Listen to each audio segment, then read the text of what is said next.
Welcome to Classic Game Room, broadcasting from the Intergalactic Space Arcade. When somebody sends you an enormous stack of Super Famicom games, do you know what you're going to need in addition to a Vectrex?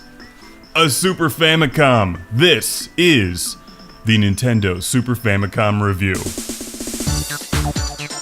It's stylish, it's sophisticated, and it doesn't burn your eyeballs like the horrendous styling on the American Super Nintendo.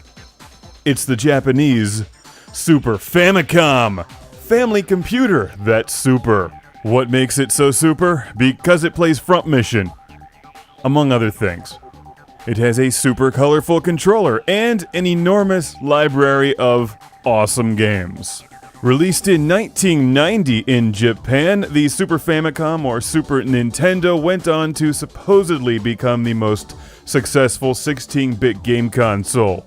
Although as a Sega fanboy, I refuse to acknowledge that. I mean, how super can it be if it doesn't even have a 32X adapter? Well, pretty super if you take into account how many fabulous games were released on the Super Famicom. However, if you're living in the West, the big question is it worth importing one?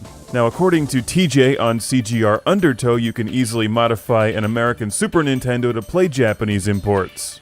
But that still leaves you with the god-awful blocky and purple styling on the American Super Nintendo. And you know, it wasn't until I actually saw a Super Famicom in front of me that I realized how elegant the styling really is. It's a beautiful game console with a better-looking controller. Why did they change it? Anyway, beyond the obvious styling differences, I think most of us know the Super Nintendo has an incredible software library filled with games like Super Mario World, Super Star Wars, Super Metroid, Super Mario Kart, and Ultraman.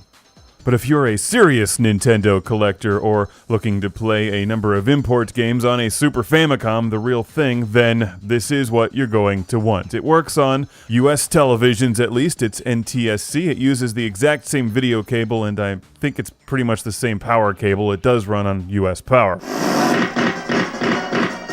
So you can play the original Front Mission, although you can also pick this game up for your Nintendo DS, but it's cool to see the real thing. The Super Famicom was obviously a very popular game system, so there's a lot of them out there, and even if you have to import one, they're not outrageously expensive. If you're super serious about your Super Nintendo or Super Famicom collecting and you want to play the original Japanese games on the original hardware, then this is the game console you're going to want. And it once again proves that Classic Game Room has the best fan base ever.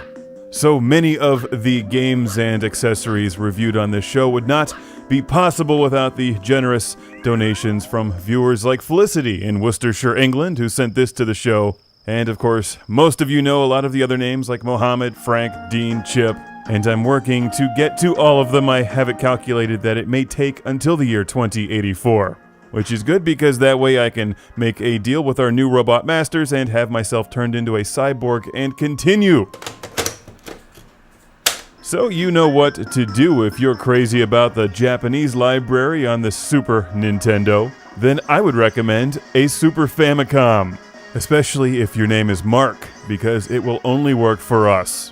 So, thanks again to Felicity, and thanks to all of you for watching. If you buy one of these and it doesn't work, just change your name to Mark.